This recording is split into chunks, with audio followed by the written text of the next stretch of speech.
How's it going? And welcome to episode 229 of On the Wire, proud member of the Pitcher List Podcast Network. I am Adam Howe, joined as always by Kevin Hasting. Thank you all for listening and or watching. If you're watching us on this beautiful, I'm always making an assumption when I say that for you, Kevin, because of where you're at, but it is an absolute gorgeous day for me in the middle of the country in Indianapolis. It's just like that perfect, like what I was used to in the Bay Area when I lived in Oakland for like a decade, like that perfect high 70s, low 80s, not too, the sun's not shining too hard. It's just a beautiful day. So I'm expecting that you live that life on the regular. I, on the other hand, enjoy these days that much more because they don't come around every single day. But we got a great show. We only got a couple of FAAB periods left. So I am, I was tempted to do my recording outside. I don't know how the audio would have come through. And if there was a possibility my computer would have overheated. So I decided not to. I am still kind of stuck inside for the next hour and a half with you, which I'm perfectly fine with. How correct me if I'm wrong. If you happen to have one of those really random days where you actually see clouds, let me know. Well, yeah. I live on the side of the island where I see clouds quite often, and it is Fair. a little overcast, but it's absolutely beautiful day.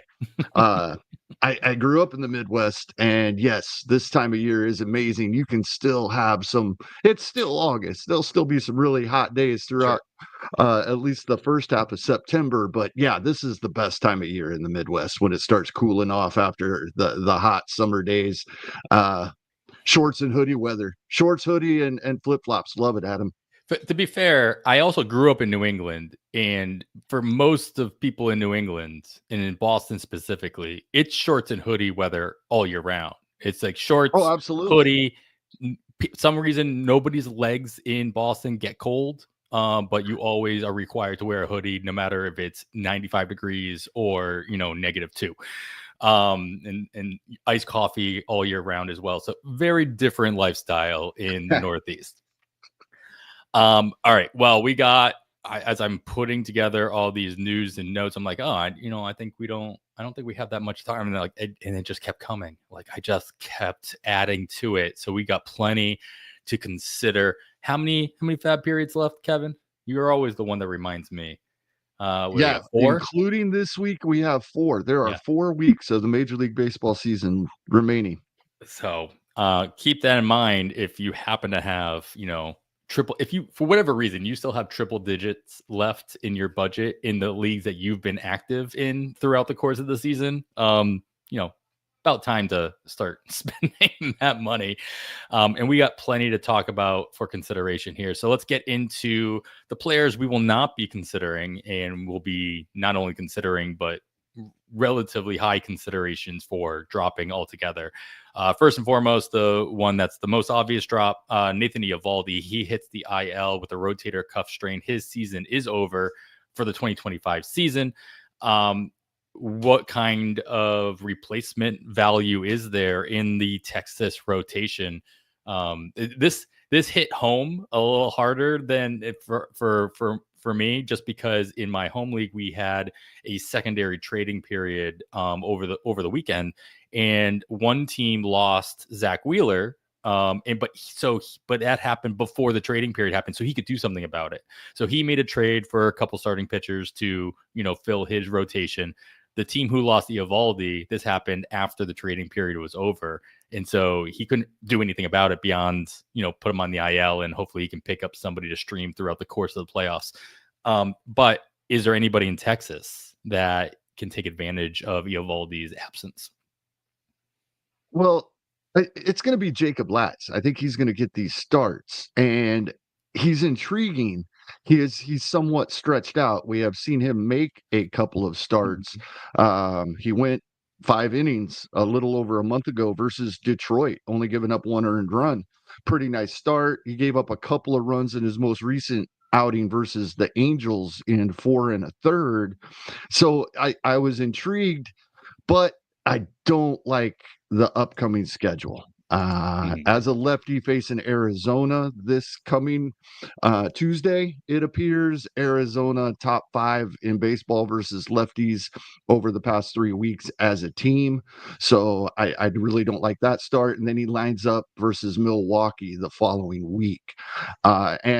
And for the record, I'll just get it out of the way since we're talking Rangers rotation here, Adam. I am not on Patrick Corbin this week for his 2-step at Arizona, once again, as a lefty facing a team that's been really good versus lefties recently.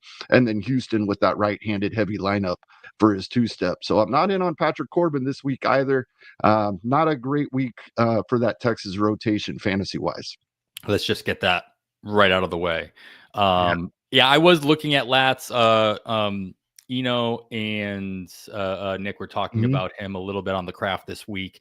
Look for that episode to hit airwaves probably before our episode does, but you can watch that on YouTube as it is. But yeah, they were talking a little bit about that. Obviously, a lot of intriguing, but yeah, your point is definitely noted where we're looking at a possible schedule that has them facing Arizona in Arizona. It could line him up for a 2-step the following week if he kind of sticks in that rotation, though the 2-step is Milwaukee and then Mets. If he does get both those starts. If he doesn't, that next week looks okay. Because if he gets pushed back even further, he could get a 2-step that looks like it's at Houston and then versus Miami. So if he can kind of stretch himself out through that, that'll be something that you look at, especially if you're in a head-to-head playoff matchup type of situation. You do necessarily have to start looking ahead at those particular weeks that your streamers or your pitchers could be possibly looking into. So, but for our consideration, FAAB, yeah, it might be a name that other people in your league are willing to spend a little bit higher percentage of your budget on for this desperate stream. Another pitcher that we're going to be without for quite a while and probably for the remainder of the season, Mackenzie Gore. He hit the IL. This just came through today. He hits the IL with left shoulder inflammation. I see no reason why the Nationals would need to bring him back by the end of the season with this kind of an injury. Anytime you see the word shoulder, never mind inflammation, for your pitcher, you get worried. So Mason Thompson was recalled to take his place on the roster. But is there anybody on the Nationals rotation to even consider through the last couple of weeks of the season? Fortunately, not for me. At this time of year, when we're looking at these pitching opportunities, and by the way, this week, unlike a couple of previous weeks, due to a lot of what we're going to talk about in the news and notes section here, we have a lot of options for starting pitchers this week. So I'm not going this direction. Earlier in the year, when the offense was giving them a little run support, maybe because they do face Miami for the first half of the week, but that they're just not getting run support. And Miami, as we've talked about, better offensively than we thought they might be coming into the year. Been pretty good recently. And then at the Cubs, who have picked it back up again offensively as of late. So I just think there are better options, including, I will go back, as I said, we have a lot of options this week.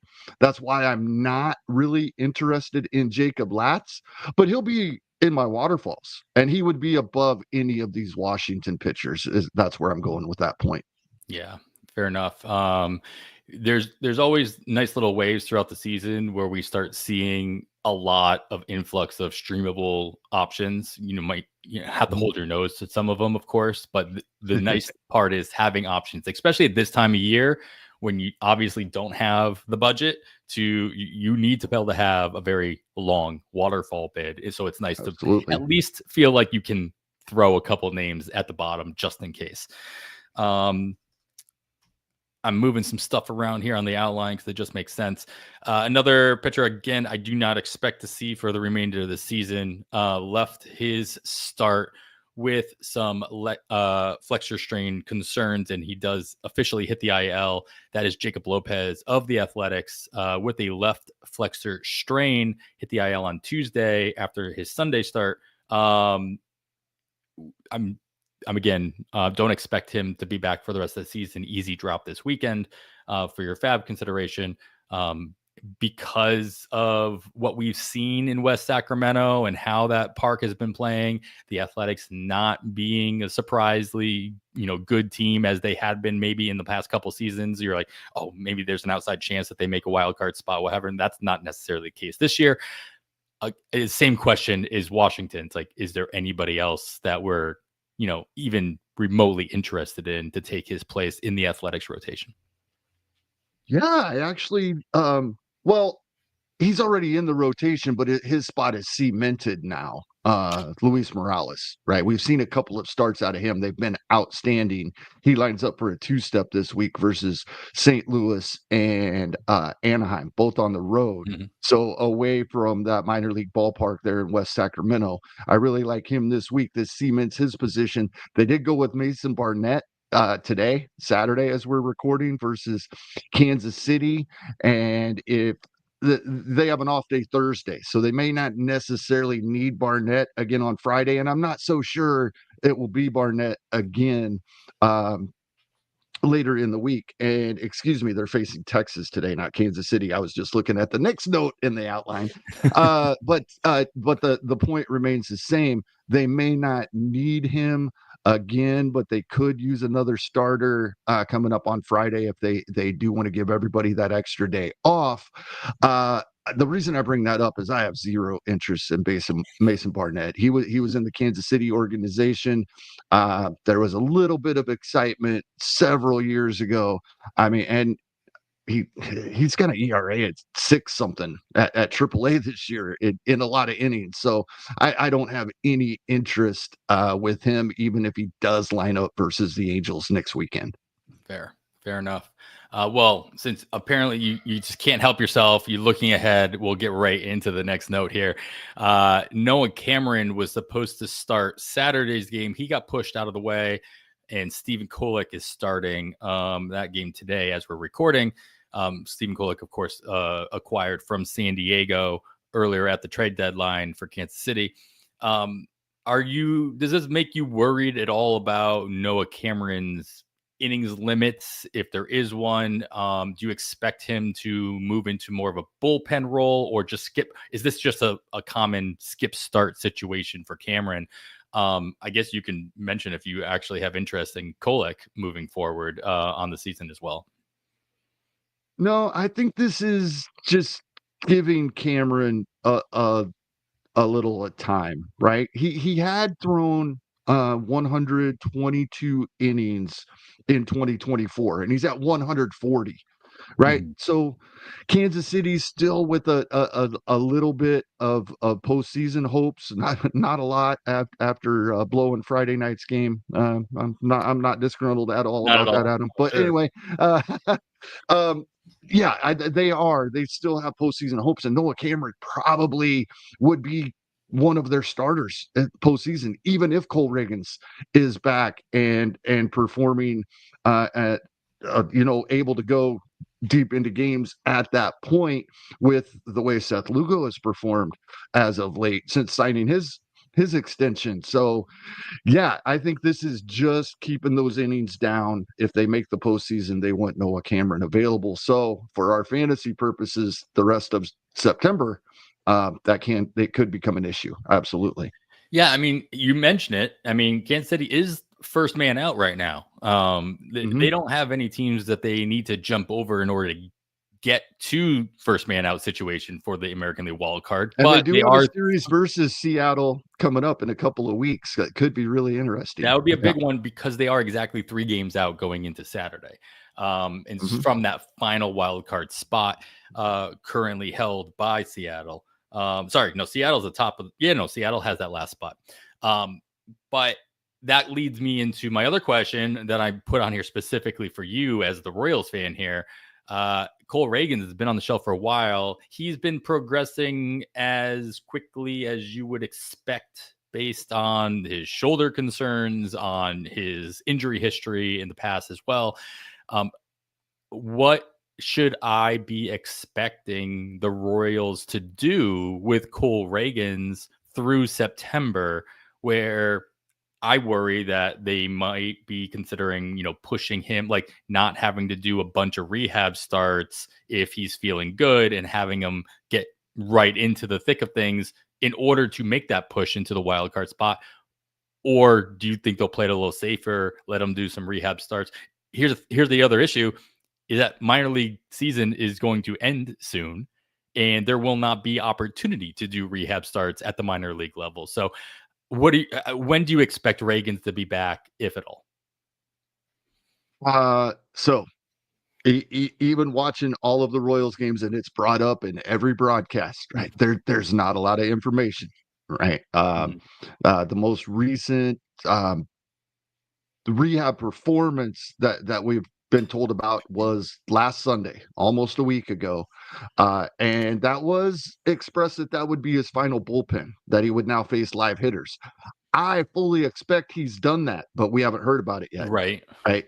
I fully expect that he has faced live hitters this week.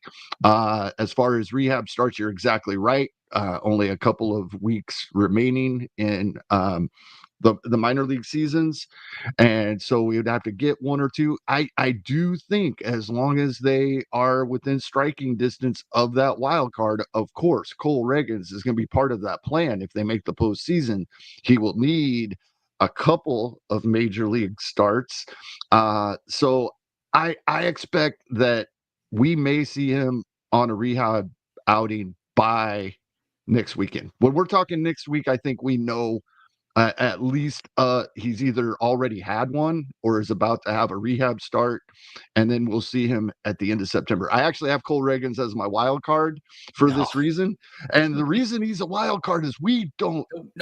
we're not getting much information. Exactly. They're not telling us much, but all of those interviews that I've been seeing watching the broadcast, every time they talk about how good he says he's feeling, how well things are going, but we're not getting details. But everything sounds positive at the moment. I know that is a long-winded answer of I don't know, but I it I think we will see him for the final 2 weeks of the season.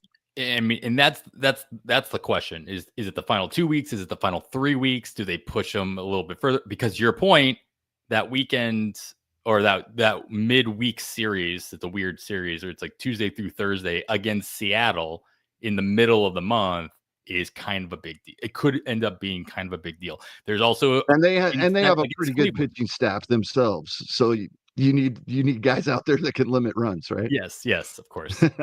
4 games against Cleveland as well. They're a game back from Kansas City in that wild card hunt as Texas well. jumped back up there the last few days as well.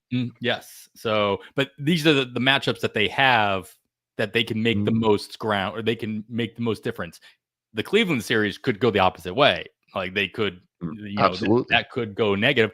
And that is, Monday the 8th. That's the week after. So I wonder how much of that consideration is being made when, hey, we're going to get you one rehab start in the first week of September and then jump you right back into Kansas City so you can at least get one of those starts against Cleveland so we can make more of an impact. We'll wait and see with bated breath. But ultimately what I'm hearing from you though, in your FAAB leagues, like if you haven't already, you're not dropping Reagans unless you're like, And I actually looked, not many people have. right. He's like 87% rostered even in 12s. Mm-hmm. So not saying you can go out and pick him up, but if you've held on to him this long, I held on to Shane McClanahan longer than I probably should have in a couple of spots, because you just don't know. You didn't get all the information until you get that final nail in the coffin for a guy like Reagans. Unless you're really twisting your arm to drop somebody like that. And we just went over 3 guys that you're going to have a better option of dropping than Cole Reagans anyway. Well, we're talking about Cole Reagans possibly coming back before the end of the season. One starting pitcher who did make his debut already is Kyle Bradish. He made his 2025 debut. He looked just fine with his 10 strikeouts. Do you have any doubt that Bradish is just gonna, coast through the rest of the season every 5th day, and just be an asset to those who, held on to him all season long? That is how I feel. Slight, concerns. Like, both runs that he gave up versus your Red Sox were home runs. Slightly concerning, in spite of the 10 strikeouts, and those being the only 2 runs he gave up. And schedule at San Diego. If they stick with the 6-man, then we won't see him until the following week. But if they bump somebody, and it would still be 5 days rest, that he could get a 2-step with 5 days rest. Otherwise, it's going to be 7 because they're off that following Monday as well. They may want that for Bradish. Baltimore, they're not doing anything right. The only thing Baltimore is doing right now is trying to make them a better team for 2026. So we may not see him. We may see 7 days off. But if he gets the 2-step, it's at San Diego, at LA Dodgers. That's not great. If I'm rostering Kyle Bradish, which I am in a couple of spots, I'm starting him for that. But it's slightly concerning is all I'm bringing up. But yeah, I'm throwing him out there. Sure. Another expected return to the majors should be coming in the next week or two, and that is John Means, expected to make his 2025 debut for Cleveland in the next couple of weeks. He did make another rehab start at AAA, where his previous one had been at High A. Looked really good in the High A location, 3 2/3, no runs, but did get knocked around a little bit in his AAA start, allowing 4 runs on 3 hits. Same kind of question. I mean, first and foremost, do you think that, the result of a rehab start moving into AAA pushes his rehab a little bit longer than maybe if it had been really, really positive?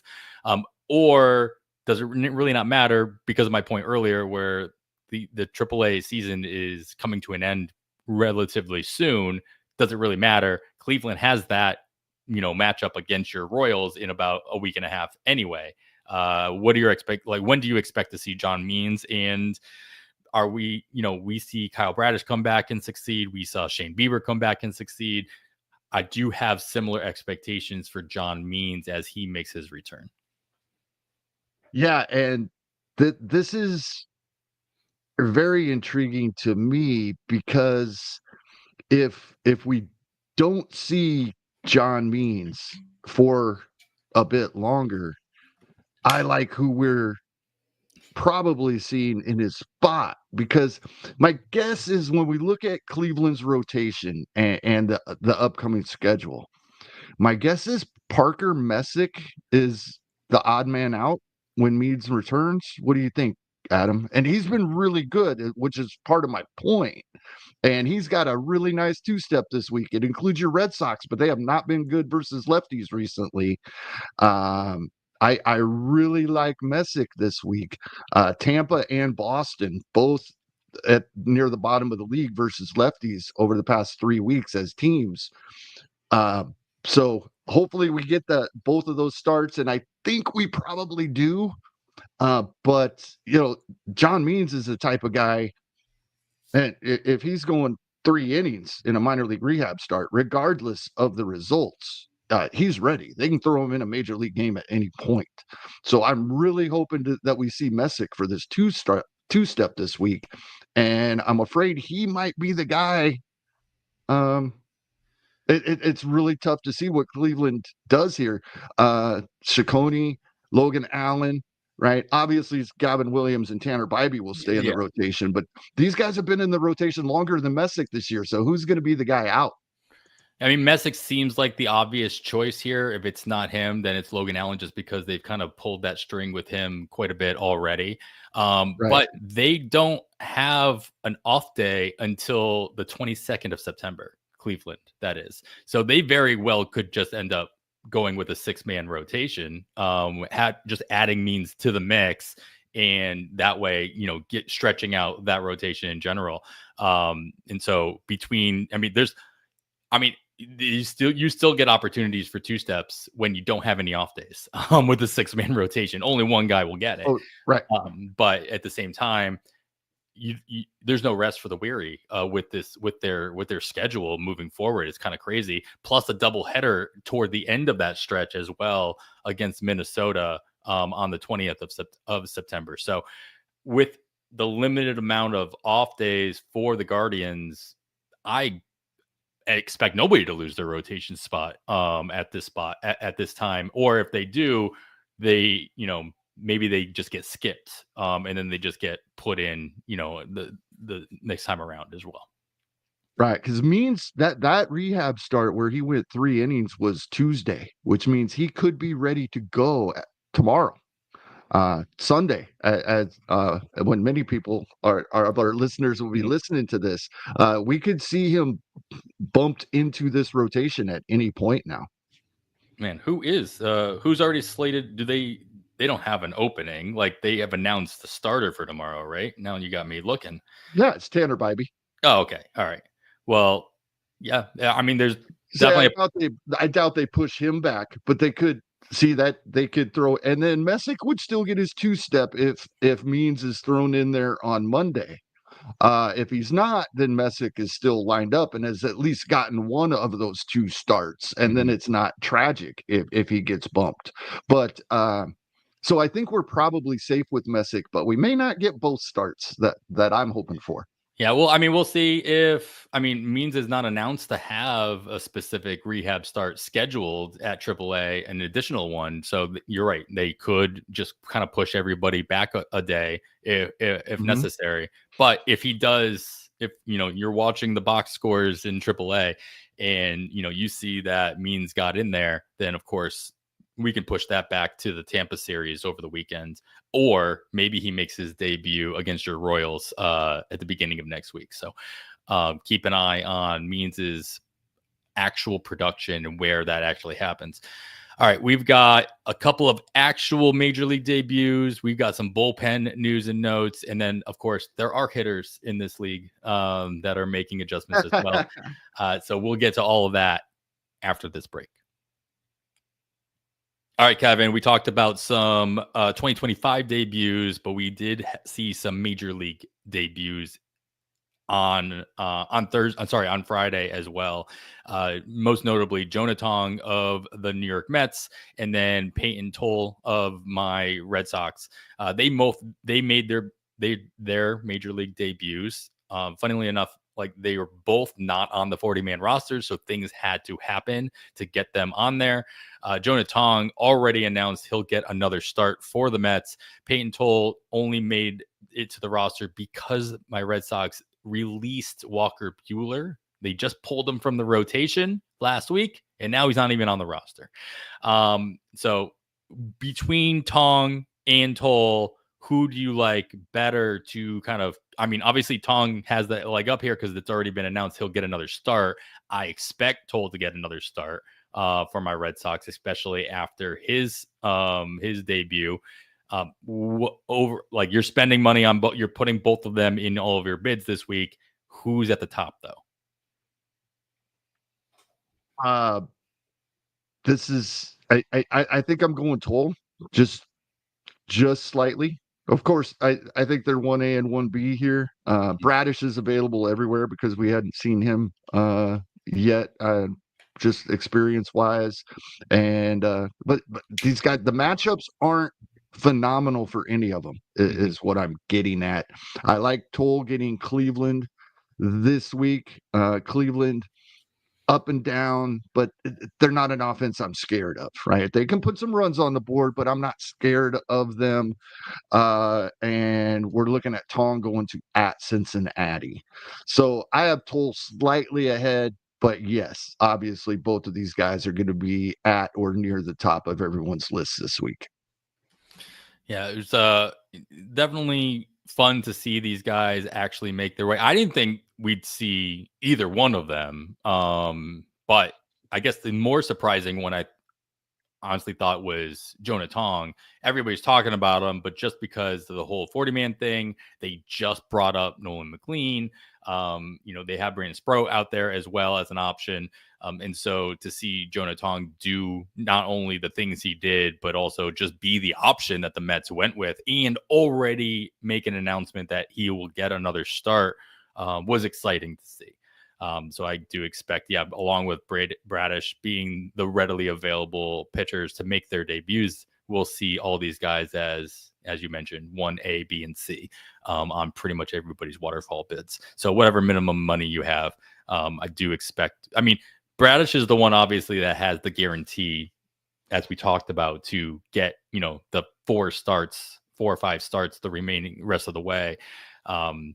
I won't be surprised. I don't see an avenue, honestly, for either the Mets or the Red Sox to kick either one of these guys out until they kind of force their hand to do so. And God forbid that they actually do. Hopefully they just coast. But they're still young pitchers, and we all know that, they have a certain floor attached to them. All right, Ted, I mentioned that Walker Buehler, is he getting picked up anywhere, and do you care? Possibly, and I might care because we've seen spurts. I use him in versus certain matchups in a couple of spots on a couple of deep league teams fairly recently. So I would be intrigued depending on where he might land. We'll know by the time our FAAB runs, because to be eligible for the postseason, I don't know that he'll go pitch the season out for a non-contender. To be eligible for the postseason, he would have to be on a roster by tomorrow, I believe, by Sunday. So I think we'll know before FAAB runs, and I'm probably not adding him anywhere where I don't already roster him. I'm just intrigued to see where it lands. Yeah, probably no interest. That talked in circles to get there. Yeah, it really depends on the team he ends up going with, and if it is a contender, strong possibility he goes into a long man and he finishes out the season in the most valuable way he could be for that team. If he gets picked up by a non-contender, maybe he fills a gap in the Texas rotation. Maybe he, we talked about some guys that are maybe he fills the gap in the Washington rotation. Yeah, he can get more stretched out, and maybe depending on the matchup that he sees, but I become less interested almost than if he was being put in a more valuable position on a contender. Bullpen issues going forth throughout the course of the week. In your daily moves leagues, you've already been able to make adjustments here, but Randy Rodriguez had been out for quite some time, struggling, and now it's been announced that multiple doctors have recommended he's going to get Tommy John surgery. No official announcement of whether or not he's accepting that diagnosis or not. It's got to be one of those things where it's like, I just don't want to believe it. You go through your, 7 stages of grief and all that. But we're not going to see Randy Rodriguez the rest of the year. Ryan Walker has already kind of retaking that role in San Francisco. Along that lines, we also have lost Tyler McGill. He hits the IL for Milwaukee with a right elbow sprain, this flexor. Overall, which situation are you more interested in spending what little FAAB periods you have, the Milwaukee closer situation or the San Francisco closer situation? Either or. Of Milwaukee's been the better team, winning more games, so I might go Uribe slightly ahead. I don't know. Are we more worried about Shelby Miller maybe snagging a save or two there in Milwaukee than we're worried about in San Francisco? But I think Milwaukee's going to win more games. Yeah, it's a 1A, 1B, and I would probably put Uribe slightly ahead, just team context. But yeah, and these are the guys, similar rosterships, they're rostered in less than half of 15-team leagues, but they are rostered in quite a few places due to they were the spec guys and great ratios, like we talk about in that category later. But yeah, these are the two, 1A and 1B. If a handful of saves can get you 5-6 points, which that can be the case in many leagues this time of year, this is where you're spending your money this week, is on one of these two guys. Yeah, I think it's pretty obvious Uribe is the guy in Milwaukee, but to your point, it's 100% chance that Ryan Walker is the guy in San Francisco, where Uribe, Shelby Melville could steal one or two throughout between now and the end of September. All right, so always fun to speculate on saves in general. So when we get actual like multiple changes where the guy who's going to get put into that role, kind of put your mind at ease where it's like, all right, I can feel more comfortable spending the extra $2 on this guy that I might have available. All right, finally we get some hitters to talk about, Kevin, and your boy Jordan Lawler is officially back in Arizona, being recalled to the Diamondbacks roster.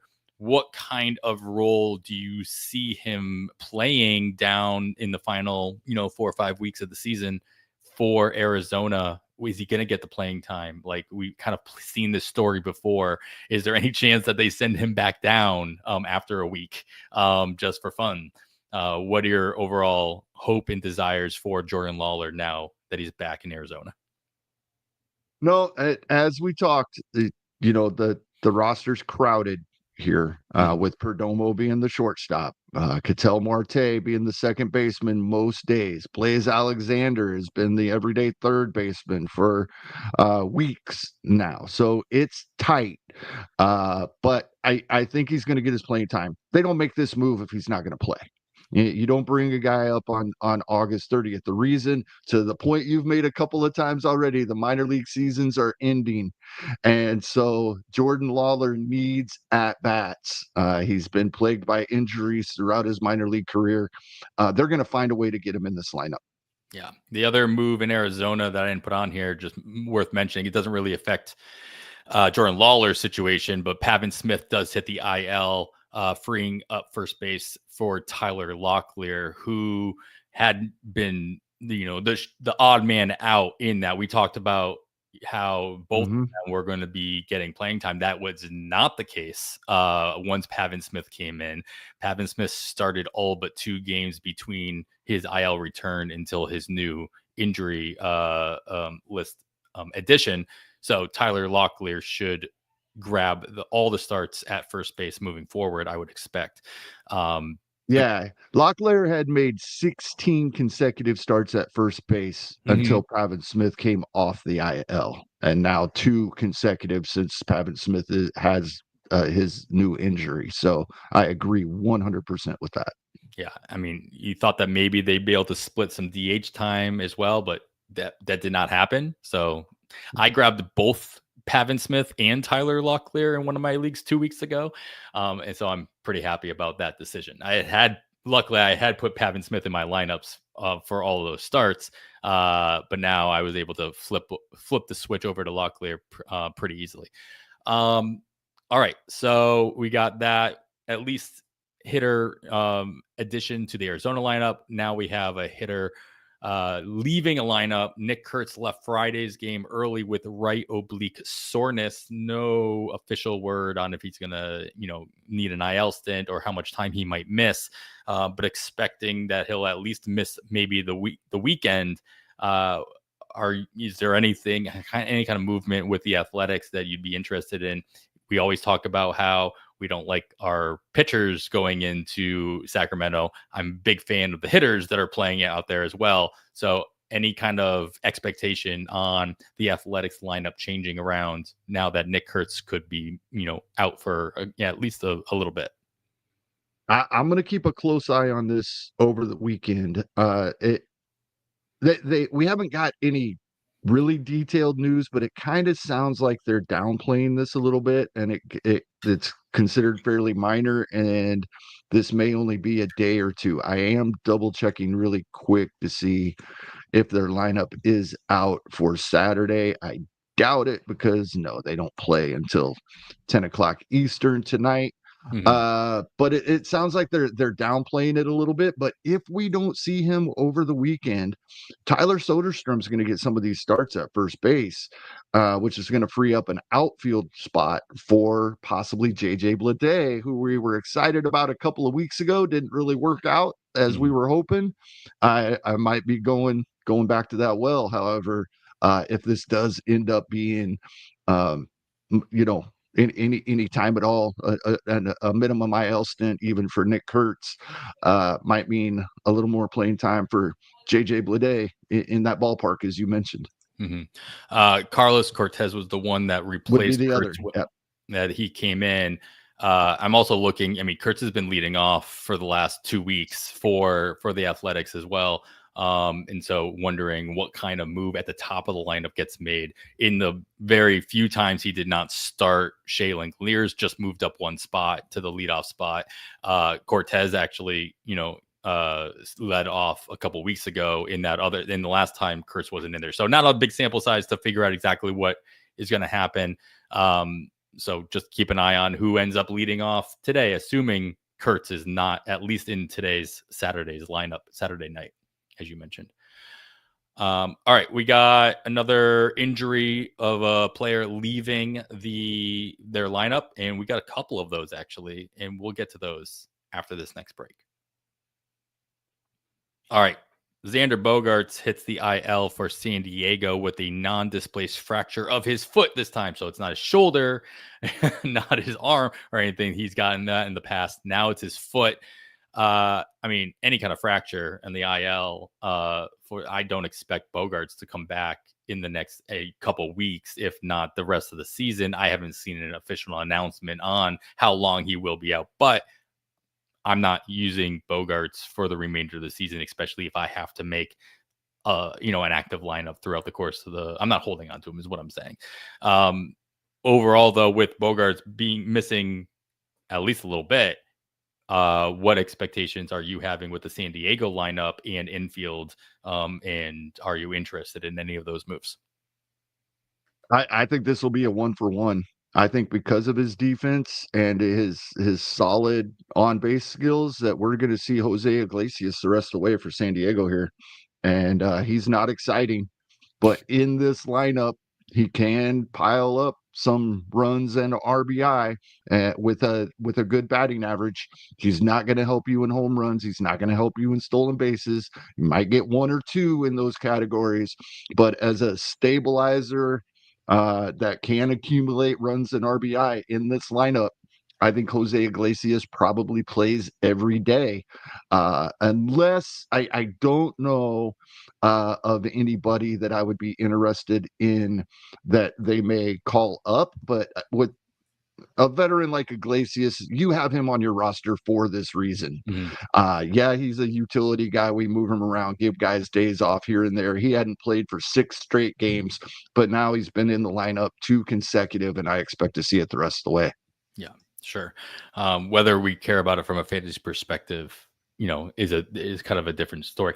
To be honest, he's not exciting, but honestly, neither was Xander Bogaerts through most of this. Xander was actually stealing bases this year, though. Did. He was able to I bet he's higher in the player rater than you would expect. Just because of that. I mean, because of the stolen bases. And is it batting average? And sure. Yeah.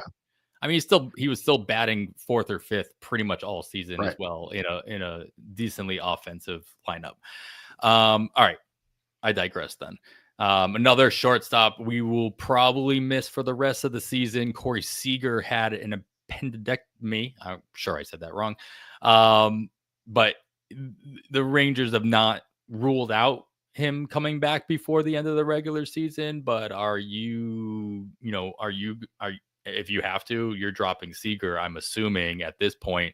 Dylan Moore, your boy Dylan Moore, no longer in Seattle, in Texas, gets the call up to replace him on the roster. What kind of, I mean, is this a 1-for-1? Or do you expect out of the shortstop position in Texas for the remainder of the regular season?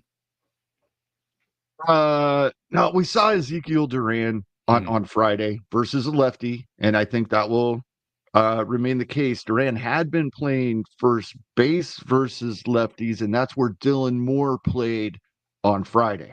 However, Texas doesn't face a left-handed starting pitcher this coming week. I don't think we'll see Dylan Moore. I don't think we'll see Ezekiel Duran. I think we'll see quite a bit of Josh Smith, who we have seen off and on throughout the season, has been playing some second base. Things are just going to get shuffled around here. We'll get a little more Duran, and Jake Berger coming back sometime in the near future. He'd been sitting versus righties, though, at times. This Texas lineup is fascinating. You have guys like Josh Smith that will play versus maybe 1 in 10 lefties they face. Yeah, Jock Peterson, who you don't allow him to sniff a lefty, right? So, and they faced a lot of lefties as of late. So, looking at their lineup, it looks like there's a lot of moving parts. But this coming week, when they're facing all right-handed starting pitchers, I think we see this stabilize, and it's going to be Josh Smith probably getting those starts at shortstop. Yeah, I mean, Josh Smith is the one that filled the gap when Seager was on the IL earlier in the season, pretty much every single day. And he's really held on to that top of the lineup spot, even after the fact. Over the last 3 weeks, he's been leading off against righties every righty that comes along. And to your point, they have had a lot of lefty starters. So Josh Smith has been missing from that side of the platoon in those starts.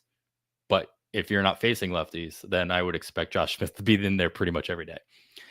Yeah, they don't have the luxury of sitting him versus lefties anymore, because remember, Marcus Semien hit the IL just about a week ago. So Josh Smith is going to be forced into that time.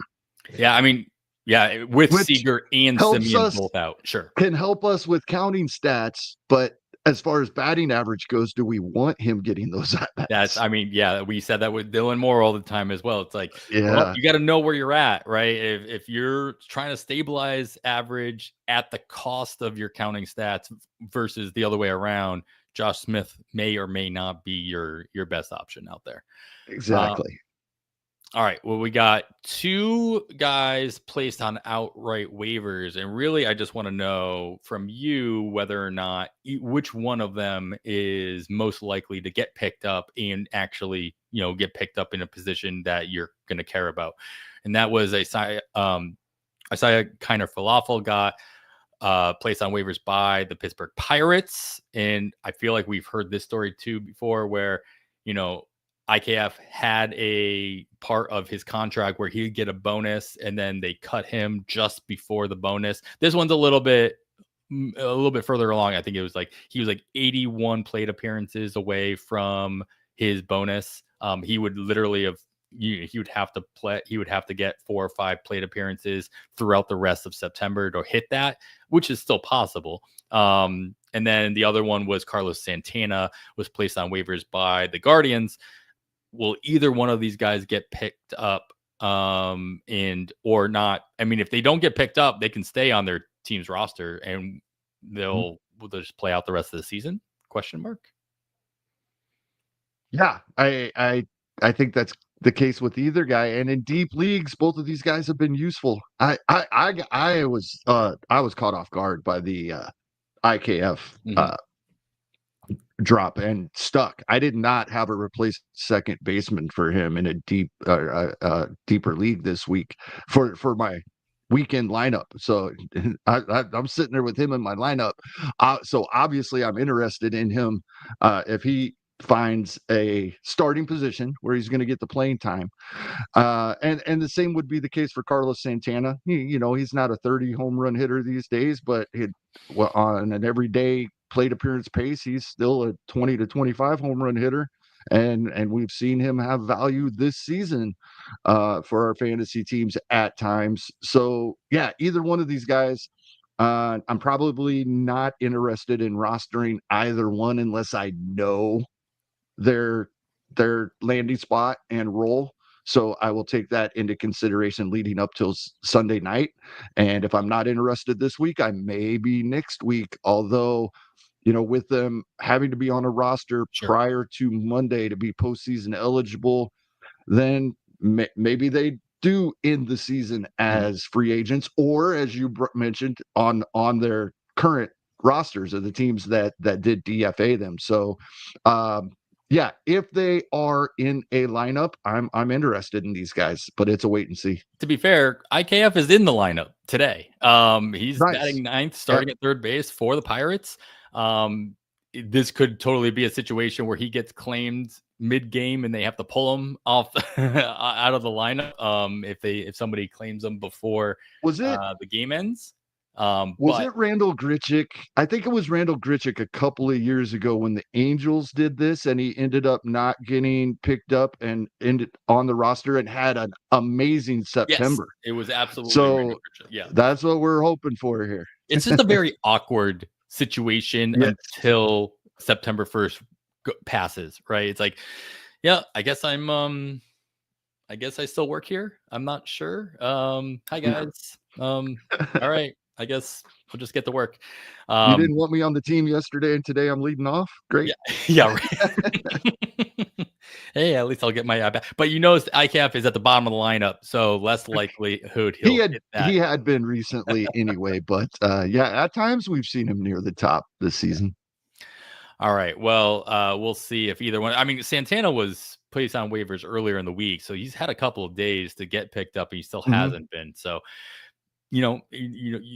teams could be waiting until the last possible second to make that claim. Like you said, as long as it happens before Monday, before the 1st, and they're on that roster, they can be playoff eligible. All right. Well, that is going to wrap it up for the news and notes that is worth talking about regarding FAAB. But of course, lots of other stuff has been happening. And if you're not continuing to listen to the First Pitch podcast, what are you doing? Jake Crumpler and Trevor Huth, they have you covered, and they break down all the news, highlights, and observations from every day's worth of games, as well as looking ahead at each slate throughout the rest of the season to keep you up to date with everything you need to know to win your fantasy league. And during the week, Nick Pollock has you covered with the Plus Pitch podcasts. Check those out. They're very easily digestible, upwards of 20 minutes, maybe even any shorter than that, to get as much information as you need on your early morning commute, during if you're mowing the lawn, whatever you're doing in the early part of the day, every single day to keep you up to date. All right, Kevin, we'll get into our actual FAAB recommendations. We're going to do that after this quick break. All right, Kevin, we've got a little bit of money left. We've still got to keep an active roster through the final few weeks of the season. And if we are fighting and scraping our way to the top of our home run and RBI categories, who might be available out there in the power categories that you're, going to at least add to your waterfall bids? Yeah, a couple of guys due to schedules this week that we will probably see in their lineups on a daily basis. And with availability here, Rowdy Tellez in Texas. Since he was acquired at the All-Star break, he's been with the Rangers since since we came back for the second half. He only has 76 plate appearances. He doesn't play versus lefties, and we just talked about Texas has faced a lot of lefties and these righties, but versus righties, he's a full season 30 home run, 100 RBI guy, and he's only 2% rostered even in 15-team main events right now. So I that number is going to skyrocket with the schedule the Rangers have this week. Mike, I was concerned a bit about Jake Berger's return. He has began hitting, and if he would come back at some point this week, I'm not as concerned about that as I was when I looked a little deeper. He was starting to sit versus righties even prior to the injury, in between his 2 IL stints. Not every day, but he was sitting versus some righties. So I think Rowdy Tellez gets these at bats. And then similarly, I'm not as high on him, but he has actually been performing pretty well recently, and he's in the lineup every day versus righties, and that is Yohan Moncada. So a couple corner infielders for my power this week is where I'm looking. Moncada is pretty heavily rostered in 15s, over 60%, but only 5% in 12s. And he could be viable this week with all that right-handed pitching. Mm-hmm. As I'm scrolling through the PL projections, because of course it's lovely to be able to do that when we record on a Saturday for the next week. Very easily just go through and just do the projections for RBIs, for home runs. And an interesting name that I honestly was not on my radar whatsoever, so I actually don't know really much about him. Maybe you do, is Nico Cavadas, first baseman for the Angels, who got the call up about 2 weeks ago He had been called up before that as well, but didn't get any playing time. Has been playing first base sporadically over the last week and a half.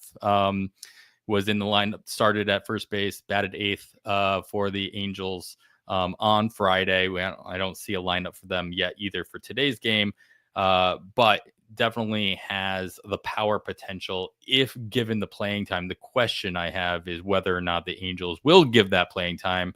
And playing time is always the thing that is the most difficult part to project. PLBot has him projected at about 28 and a half plate appearances throughout next week, with playing all 7 games. So they do, we'll get to that opportunity later. So if he can play a majority of those games for the Angels, whether he's starting or pinch hitting, he has the power potential to make a difference, at least batting, even batting 8th in that lineup or 7th or 8th in that lineup. Could be an option there in the RBI category. That's actually a great option, Adam, that I had forgotten about, because he is going to get that playing time. He's been the first baseman 4 out of 5 games since Nolan Schanuel went on the IL. So he's going to get the at-bats this week, I believe. I agree with PLBot. There we go. All right. Well, we need some speed to go along with the power. And give me some time to filter out the PLBot projections here, Kevin. Who do you have that's available out there to grab some stolen bases or score some runs? Yeah, I have a couple of guys pretty heavily rostered in 15s, but widely available in 12s. Andres Jimenez, we've talked about him in probably every one of our offensive categories at some point this season.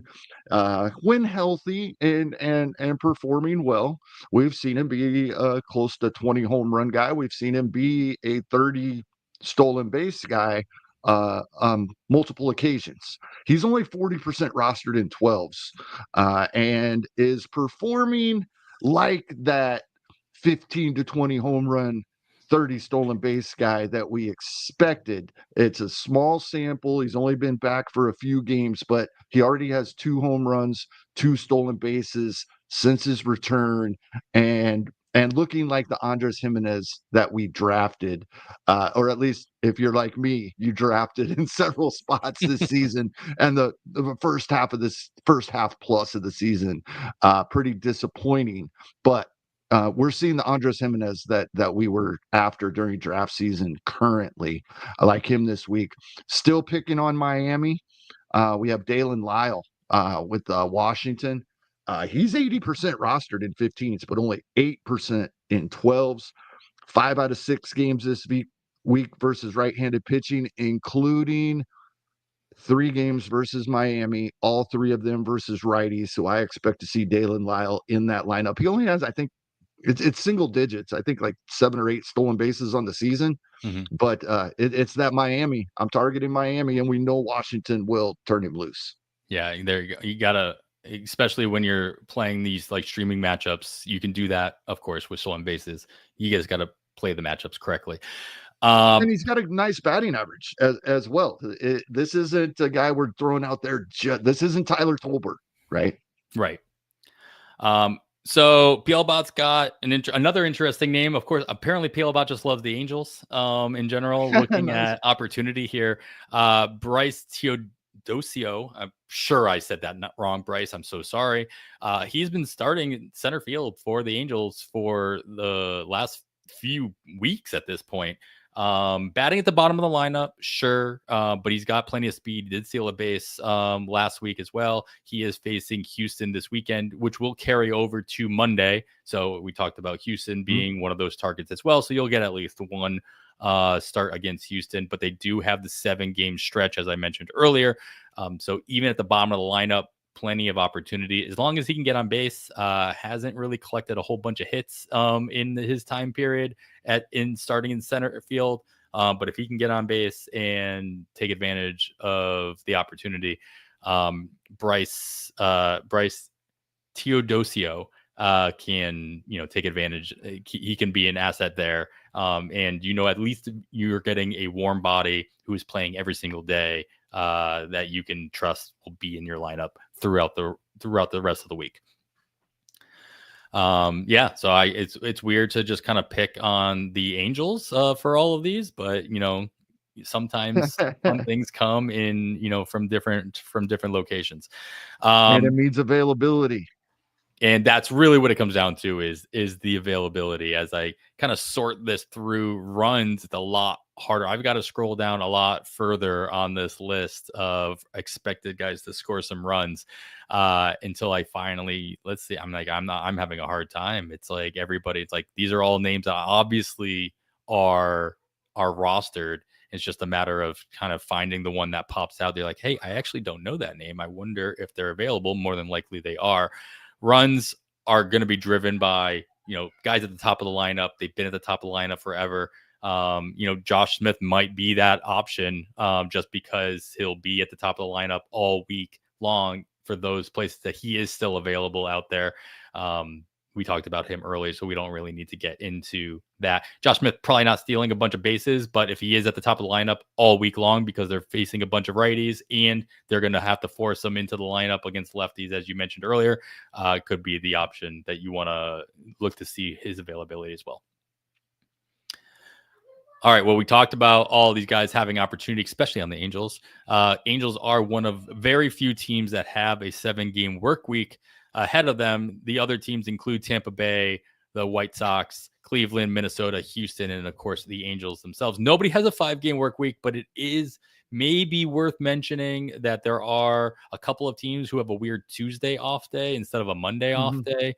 For those in your daily moves leagues and heading into your playoffs, Philadelphia is off on Tuesday. Milwaukee is off on Tuesday. And so just keep an eye on that, especially in your daily moves leagues, if you want to make sure you have a full lineup for the first week of your playoffs. Colorado will be home all week, hosting San Francisco for 3 and San Diego for the other 3. Cincinnati also home all week. Toronto will be heading to Great American Small Park for the first 3. The Mets will be heading there for the weekend series. Tampa Bay also hosting. So all these hitter-friendly parks getting a lot of action throughout the course of the week, with Seattle heading to Tampa for 3 and then Cleveland heading to Tampa for 4.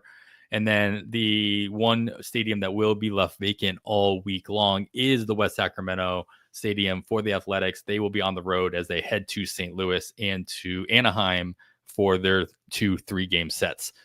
So with all that in mind, Kevin, and anything else, who is taking advantage of the opportunity ahead that you'd be interested in adding to your teams? Yeah, we didn't talk about it during the news and notes section, but Connor Norby has returned for Miami, and he's been out long enough that he's available. 21% rostered in the main event, 14% in online championships. So he's got a lot of availability in both 15s and 12s. In the lineup versus a lefty here on Saturday, as we're recording, was in the lineup on this first game back Friday versus a righty. That's what I expect to see. They need Connor Norby to get these at bats the final month of the season. He's missed quite a bit of time this year, and so we'll see him the rest of the way. I firmly believe. I really wanted to, and in fact, I had him typed in, Adam. I know you're going to laugh when I say this. I really thought Houston faces 4 left-handed starting pitchers this week. At first glance, that means it's a Ramon Urias week. However, with the return of Jordan Alvarez, Houston doesn't have anywhere to put Jose Altuve except second base. And that's where Urias had been playing versus lefties. Right. And that's what we saw on Friday night. So now I'm not so keen on that. I'm sure he probably gets a couple of those starts, but I doubt he gets all 4 of them now. So unfortunately, I couldn't sneak him in there. But Connor Norby, a lot of availability. Is Jordan Alvarez actually going to come back? We've seen him for 3 games already. Yeah. It's hard to believe, but he's played 3 games, Adam. Right. Let's keep the train rolling. I mean, he's not here to tell me otherwise, but I will shout out to Uncle Ted, who mentioned Anthony Santander is getting close to starting a rehab start as well. So look at that option in the coming days. He may not need a very long we kept talking about it a bunch. There's not going to be a lot of opportunity for rehab starts in the minor leagues moving forward. So he very well could make his return very, very soon to the Toronto lineup, even if he's not at 100%. All right. So we've got a lot of hitters, a lot of opportunity to consider there. Well, we got to get some pitchers on our rosters as well. We're going to do that right after this break. All right, Kevin, jump right into it.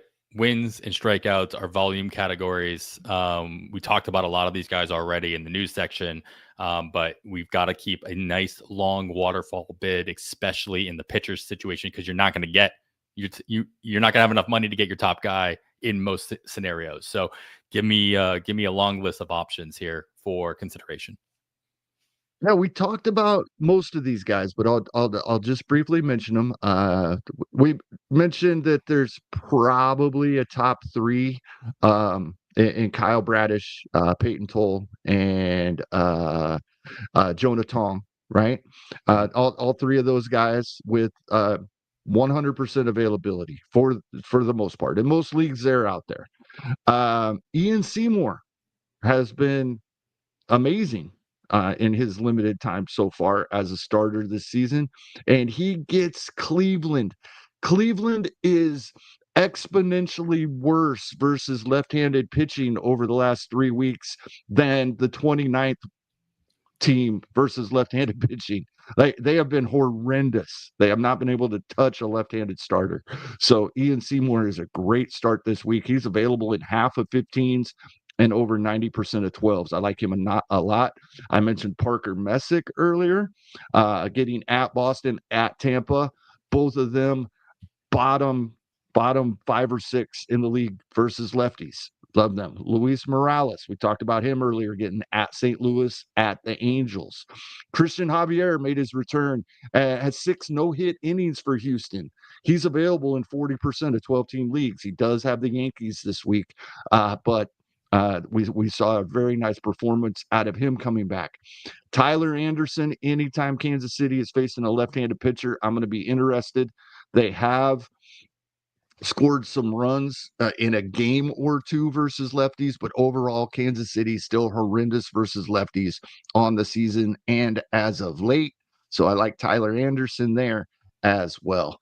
Yeah, I think with there being a handful of guys with nearly universal availability, this is only 6, 7 guys here, but with like Tyler Anderson, and I don't think a lot of people are going to be on Tyler Anderson. He's 72% rostered in the main event, and I get that, but I don't think a lot of people are looking at him to add this week. And Kansas City has just been awful versus lefties, so he's a great fallback option to some of the guys that we know will be more popular this week. Mm-hmm. Again, the PL bot suggesting looking at the Angels once again, only because he's expected to get called back up. Caden Dana for the Angels should be starting on Tuesday, which would, again, with the Angels schedule, should get him 2 starts next week against your Royals and against the Athletics away from Sacramento. So, any interest in rolling the dice on Caden Dana with the matchups and the fact that you're getting that kind of volume?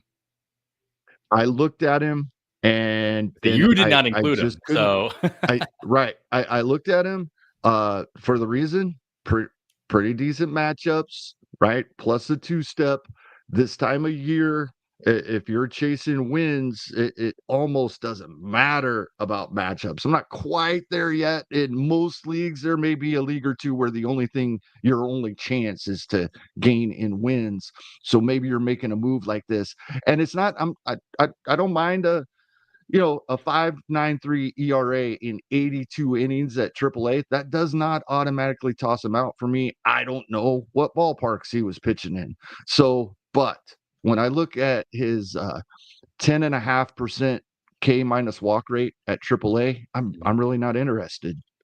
So that along with that inflated ERA, I'm afraid we get more damage than good here.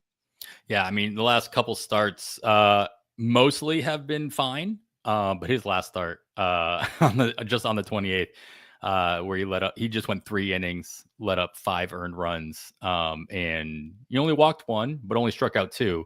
But the start before that, he did strike out 13 over 7 innings, so it can go either way. But we all know the kind of jump back into the majors. It usually sways one way and not the other way. So yeah, roll the dice if you have to, but just, I guess, more of a note as a reminder, even though he's listed as being in the minors right now, Kate Dana is expected to get a 2 start next week. So desperate streams call for desperate measures, right? All right. Ratios on top of that needs to be of the utmost importance, especially in the final few weeks, that you're just trying to, if nothing else, stabilize everything and not let anybody catch up to you. ERA, whip, who are you targeting here that you think could put up enough innings to make a difference? That's the key here. We're to the point now. We're not affecting our ratios a whole lot in 1 and 2 inning outings, but we still don't want to throw starters out there that, that we don't want in our lineup, right? These guys are still valuable. They're almost like placeholders at this point. But if you're really trying to still improve in ratios a little bit, Aaron Ashby typically gets more than an inning. Until Friday, when he gave up 2 earned runs in an inning, and I took that into account. I'm still, that doesn't phase me one bit. I think he's still going to be a high leverage multi-inning guy. His previous 4 outings were all at least 5 outs. So that's what I'm looking with Aaron Ashby here with his nice ratios for us. 2.32 ERA on the season, even including the 2 runs he gave up on Friday in only 50 innings pitched. So that's a pretty drastic increase to a 2.32. So Aaron Ashby, a favorite for many at pitcher list over the years when we thought he might be the next big starter in Milwaukee. But I love the fact that there's a chance to bring him up here, and always giving Rick Graham a shout out.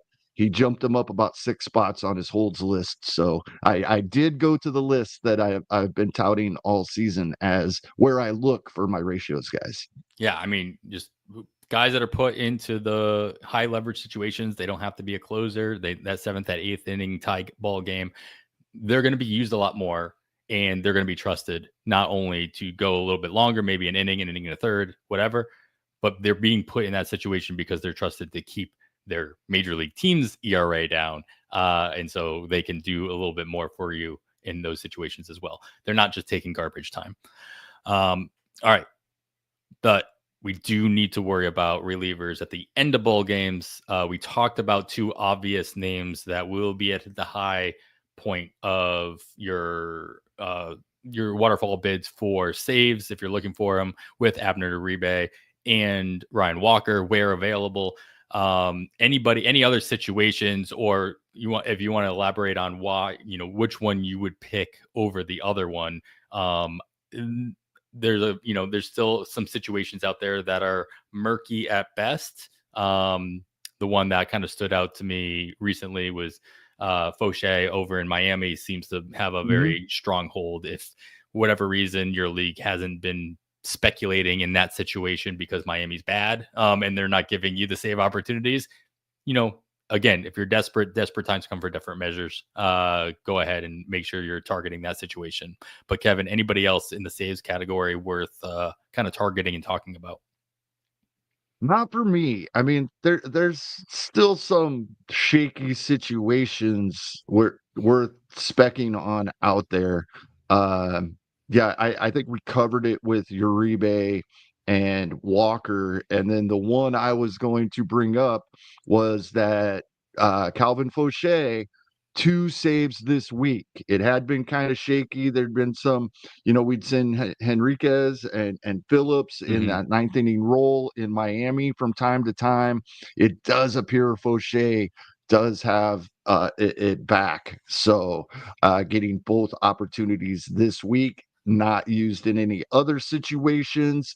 Henriquez getting the hold in both of those games as well. So it really appears, them all being righties, I think it's Fauché again in the ninth. And so he would be my backup plan to Uribe and Walker. Yes.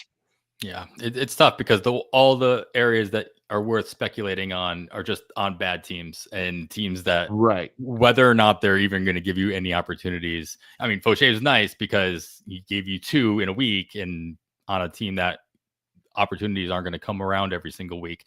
Well, they get Washington the first half of the week, so you're hoping you're getting an opportunity or 2 early in the week because it's Philadelphia over the weekend. Yeah, as long as the other, yeah. I mean, I'm sure there's been better research than me just speculating on it, but like, I almost worry about the matchups against bad teams more because you could win by more than the save opportunity could allow for, right? And if you're going to win a game against a better team, it's probably going to be a lot closer. I don't know. Again, there's obviously better research out there than me just spitballing those ideas off the top of my head. I wonder about the Baltimore situation as well. Keegan Egan did blow a save, got a loss earlier in the week as well. Hasn't had a save since Sunday. Again, not a lot. Nobody else has gotten a save opportunity either, though, in that stretch for Baltimore. But Yennier Cano did do it in the past. He is the righty. There's opportunity there for him to kind of get some options from Baltimore down the stretch as well. So I don't know. Keep an eye on that. Again, desperate times come for desperate measures. All right, Kevin, let's talk about your wild card. You already said what it was earlier on. So if you've been listening all episode, you know what it is. But talk to me about Cole Reagans and the wild card situation that he encompasses. Yeah, he was held in most leagues, so it's a continue to hold, but a little bit of availability. I think it's 80% in both 15s and 12s when I looked. Maybe worth a spec here. Like I said, not a lot of information other than he feels good and things are going well. And it was last weekend when they said he's done with bullpens and begin facing live hitters. So they have also said they are optimistic we will see him prior to the end of the season. I feel that is, as long as Kansas City is within striking distance of this wild card, then that will be a little sooner rather than later. You brought up the great point. He won't have minor league options for rehabs. Of course, you can always go to the complex and throw versus live hitters, but I think they'll want to get him into major league games versus major league hitters prior to that possible postseason. If they're eliminated, yeah, we're still going to see. They're not going to, I don't think they'll pull him back, but we might see an inning less each outing. They definitely won't push him at that point. Not that they're going to push him, but you know what I mean. That they pull back just a little bit. This time of year, right? There's not many more. Of course, the rosters expand on Monday, so we can see minor leaguers coming up after the 31st. However, they're not postseason eligible. So the teams that are not in postseason contention that may have a player or 2 come up, and they'll probably be surprises. It's usually not the players that we expect, right? We'll see a player or 2 on some of these teams on Monday that next week we may be very interested in. That right now just will shock us when we see it on Monday. So that's going to be really interesting. But for the most part, the teams that may want to use these guys for the postseason, we have to see them this weekend, and we've seen most of that because they won't reach the at-bat limit. We talked about that last week. We've seen most of those guys. But yeah, keep a close eye on Monday. Jot them down in your notebook to look at over the weekend, to revisit to see what kind of playing time they've gotten for the week. Yeah. So, I mean, this is the perfect opportunity to throw this in here. Uncle Ted threw out a great name to consider. Mhm. And this is definitely a wild card because he is readily available, 19% rostered in the main event. And then is Ryan Weathers, who has a has a rehab start scheduled for literally like right now, on the Saturday as we're recording. So we'll see how that goes. And this goes into the same conversation that we were having about John Means and the guys that are making their way back from injury at this time. If he were to have a very successful rehab stint, again, with the limited opportunities of rehab stints in the minors, do you expect Ryan Weathers to make his next start after this in Miami? It would line up to be a matchup against Philadelphia if that were to be the case next weekend. If he does another rehab start, he could line up to get a start against the Nationals and or the Tigers the following week.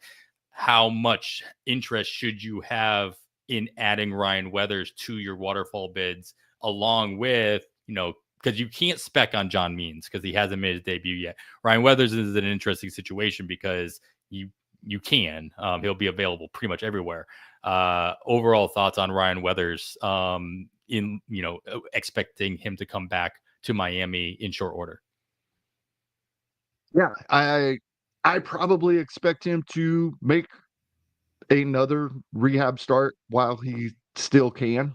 Mm-hmm. And then as you brought up, that could make the matchups more appealing. But yeah, I think we get 2 or 3 starts out of him. So now we're talking in our leagues where we have room, right? At this point, I we can always we're kind of moving into the end of the show here as well, Adam. We're at the point in the season where yes, everything we talk about can help us, and our teams would be better if we did it every single day, every single week, every scoring period, every lineup setting all season long. Mm-hmm. We start focusing on things more when we have more information at this point in the season. We know where we stand and we know what we need, so we can start making these, looking more in depth in the areas where we need our help. And we're to the point now where there the reason I said all that is because yes, we do this all year long, but we should be doing something between now and Sunday evening in our FAAB leagues, where FAAB runs on Sunday night. We should be doing something that makes our team better next week.